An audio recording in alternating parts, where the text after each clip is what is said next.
Hi all, അസ്സലാമലൈക്കും. Welcome back to Silna's kitchen.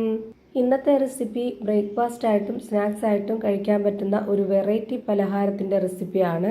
നമുക്കിത് chicken കറിയുടെ കൂടെയോ ബീഫ് കറിയുടെ കൂടെയോ അല്ലെങ്കിൽ മറ്റെന്ത് കറികളുടെ കൂടെ വേണമെങ്കിലും കഴിക്കാൻ പറ്റുന്ന ഒരു നല്ല ടേസ്റ്റി ആയിട്ടുള്ള പലഹാരമാണ്. ഇനി അതല്ല സ്നാക്സ് ആയിട്ട് വൈകിട്ട് ചായയുടെ കൂടെ കഴിക്കാനാണെന്നുണ്ടെങ്കിൽ ആ രീതിയിൽ വെറുതെ കഴിക്കാനും നല്ല ടേസ്റ്റാണ്. എത്ര കഴിച്ചാലും കൊതി തീരില്ല. അപ്പോൾ ഇതെങ്ങനെയാണ് തയ്യാറാക്കുന്നതെന്ന് അറിയാനായിട്ട് വീഡിയോ സ്കിപ്പ് ചെയ്യാതെ മുഴുവനായിട്ടൊന്ന് കണ്ടു നോക്കണേ.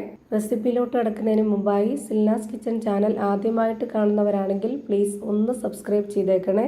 ഒപ്പം നിങ്ങൾക്ക് ഈ വീഡിയോസ് ഇഷ്ടമായെങ്കിൽ ലൈക്ക് ചെയ്ത് ഷെയർ ചെയ്ത് സപ്പോർട്ട് ചെയ്യാനും മറക്കരുത്. ഇനി നമുക്ക് ഇതെങ്ങനെയാണ് തയ്യാറാക്കുന്നതെന്ന് നോക്കാം.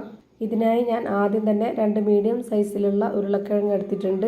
ഇതിൻ്റെ തൊലിയൊക്കെ കളഞ്ഞതിന് ശേഷം നല്ല പോലെ കഴുകിയെടുത്ത് ഇതേപോലെ കട്ട് ചെയ്തിട്ട് ഒരു മിക്സ്ഡ് ജാറിലേക്ക് ഇട്ട് കൊടുക്കുന്നുണ്ട്.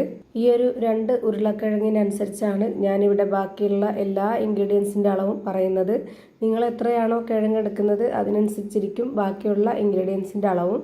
ഇനി ഇതിലേക്ക് ഒരു പച്ചമുളക് ഇതുപോലെ 2ആയിട്ട് കട്ട് ചെയ്തിട്ട് കൊടുക്കുന്നുണ്ട്. പിന്നെ കുറച്ച് കറിവേപ്പിലയും അതുപോലെ മല്ലിയിലയും ഇട്ട് കൊടുക്കാം. ഓരോരുത്തരുടെ ഇഷ്ടത്തിനനുസരിച്ച് മല്ലിയിലയുടെ അളവ് കൂട്ടിയും കുറച്ചൊക്കെ എടുക്കാവുന്നതാണ്. ഈ ഒരു പലഹാരത്തിൻ്റെ ഏറ്റവും ടേസ്റ്റ് ഈ ഒരു മല്ലിയില കൂട്ടിയിട്ട് കൊടുക്കുമ്പോഴാണ്. അത് ഭയങ്കര ടേസ്റ്റാണ്, ഒരു വെറൈറ്റിയാണ്. അപ്പോൾ അത് സ്കിപ്പ് ചെയ്യാതിരിക്കുന്നതാണ് നല്ലത്. പിന്നെ ഇതിലേക്ക് ഇട്ട് കൊടുക്കേണ്ടത് വെളുത്തുള്ളി ഇഞ്ചി ചതച്ചതാണ്. ഞാൻ ഇതുപോലെ ഒരു സ്പൂൺ അളവിൽ 1 സ്പൂൺ ഇട്ട് കൊടുത്തിട്ടുണ്ട്. പിന്നെ ഒരു 1/4 സ്പൂൺ അളവിൽ വലിയ ജീരകവും ഒരു നുള്ള് ചെറിയ ജീരകവും ഇട്ട് കൊടുത്തിട്ടുണ്ട്. ഇനി ഇത് നന്നായിട്ടൊന്ന് അരച്ചെടുത്ത് മാറ്റി വയ്ക്കാം. അടുത്തതായി ഇതുപോലൊരു പാൻ സ്റ്റൗവിലേക്ക് വെച്ച് ഫ്ലെയിം ഓൺ ആക്കിയതിന് ശേഷം കുറച്ച് ഓയിൽ ഒഴിച്ചു കൊടുക്കുന്നുണ്ട്. ഈ ഓയിലൊന്ന് ചൂടായിട്ട് വരുന്ന സമയത്ത് ലോ ഫ്ലെയിമിൽ ഇട്ട് കൊടുത്തിട്ട് അതിലേക്ക് നമുക്ക് ഈ ഒരു അരച്ചെടുത്ത മിക്സ് ഒഴിച്ചു കൊടുക്കാം. മുഴുവനായിട്ടും ഒഴിച്ചു കൊടുത്തിട്ടുണ്ട്. ഇനി നമുക്ക് ഇതിലേക്ക് ഇട്ട് കൊടുക്കേണ്ടത് വറുത്ത അരിപ്പൊടിയാണ്. 250 ml കപ്പിൻ്റെ അളവിൽ 1 കപ്പ് വറുത്ത അരിപ്പൊടി ഇട്ട് കൊടുക്കാം. പിന്നെ നമുക്കിതിലേക്ക് ആവശ്യത്തിനുള്ള ഉപ്പും കൂടെ ഇട്ട് കൊടുത്തതിന് ശേഷം ഇതുപോലെ നന്നായിട്ടൊന്ന് ഇളക്കി കൊടുക്കണം. ഈ ഒരു അരിപ്പൊടിയും ഈ മിക്സും കൂടെ നന്നായിട്ട് യോജിച്ച് വരുന്നവരെ ഇതുപോലെ നന്നായിട്ട് ഇളക്കി കൊടുത്തുകൊണ്ടിരിക്കണം. ഇതിലേക്ക് വേറെ വെള്ളമൊന്നും ഒഴിച്ചു കൊടുക്കരുത്. ഇതുപോലെ തന്നെ ചെയ്തെടുക്കണം. ഇത് ലോ ഫ്ലെയിമിൽ തന്നെ ഇട്ട് വെച്ചിട്ടാണ് ഇങ്ങനെ ചെയ്യുന്നത്. നമുക്ക് മാവും ഈ ഒരു കിഴങ്ങൊക്കെ നല്ലപോലെ വെന്ത് ഇതുപോലെ കിട്ടുന്ന സമയത്ത് ഫ്ലെയിം ഓഫ് ചെയ്ത് കൊടുക്കാം. ഇത് ഓഫ് ചെയ്ത് കൊടുത്തതിന് ശേഷം ആ ഒരു ചൂടോടെ തന്നെ നമുക്കിത് വേറൊരു പാത്രത്തിലേക്ക് മാറ്റണം. ഇനി നമുക്കിതിലേക്ക് അരിപ്പൊടി എടുത്ത അതേ കപ്പ് അളവിൽ തന്നെ 1/2 കപ്പ് അളവിൽ മൈദപ്പൊടിയും കൂടെ ഇട്ട് കൊടുക്കണം. മൈദപ്പൊടി താല്പര്യമില്ലാത്തവർക്ക് ഗോതമ്പ് പൊടി ഇട്ട് കൊടുക്കാം. ഏതിലായിരുന്നാലും കുഴപ്പമൊന്നുമില്ല.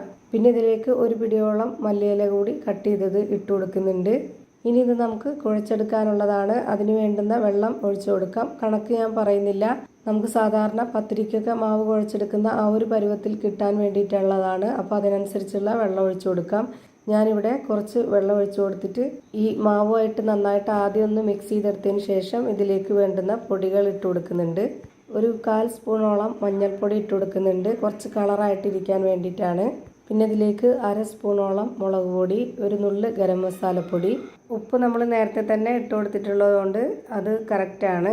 ഇനി ഇതിലേക്ക് വേറെ ഇട്ട് കൊടുക്കേണ്ട ആവശ്യമില്ല. ഇപ്പോൾ ഇതാ നന്നായിട്ട് കുഴച്ചിട്ടെടുക്കുന്നുണ്ട്. ഇങ്ങനെ കുഴച്ചിട്ടെടുക്കുന്ന സമയത്ത് കയ്യിൽ ഒട്ടിപ്പിടിക്കുന്ന ആ ഒരു പരുവാകുമ്പോൾ കുറച്ച് ഓയിൽ ഒഴിച്ചു കൊടുക്കുക.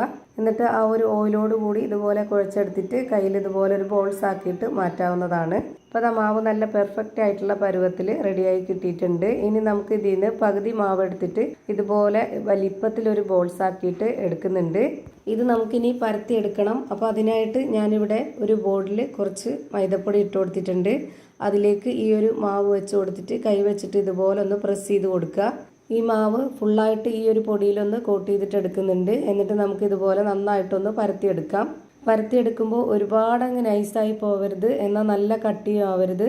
ഈ ഒരു മാവ് ബോർഡ് നിറയെ ഒന്ന് പരത്തുന്നുണ്ട്. പരത്തി കഴിഞ്ഞാൽ നമുക്കിത് കാണുമ്പോൾ കറക്റ്റായിട്ടുള്ള അതിൻ്റെ ഒരു കട്ടി മനസ്സിലാവും. ഈ ഒരു കനത്തിനനുസരിച്ചാണ് മാവ് നമ്മൾ റെഡിയാക്കി എടുത്തിട്ടുള്ളത്. ഇനി ഇതുപോലെ കട്ട് ചെയ്തെടുക്കാൻ പറ്റിയിട്ടുള്ള ഏതെങ്കിലും അടപ്പോ അല്ലാന്നുണ്ടെങ്കിൽ ഇതുപോലൊരു ഗ്ലാസ്സോ എടുക്കുക. എന്നിട്ട് ഈ ഒരു ഷേപ്പിൽ മുഴുവനായിട്ടും കട്ട് ചെയ്തെടുക്കുക. അപ്പോൾ നമുക്ക് ഫ്രൈ ചെയ്തെടുക്കുമ്പോഴും നല്ലൊരു കറക്റ്റ് പരുവത്തിന് കാണാൻ നല്ല ഭംഗിയിൽ കിട്ടും. ഞാനിപ്പോൾ ഈ ഒരു ഗ്ലാസിൻ്റെ വലിപ്പത്തിലാണ് ഇത് കട്ട് ചെയ്തെടുക്കുന്നത്. കുറച്ചുകൂടെ വലിപ്പം വേണമെന്നുണ്ടെങ്കിൽ അതിനനുസരിച്ചുള്ള ഏതെങ്കിലും വക്കുള്ള ബൗളോ അങ്ങനെ എന്തെങ്കിലും വെച്ച് കട്ട് ചെയ്തെടുത്താലും മതി.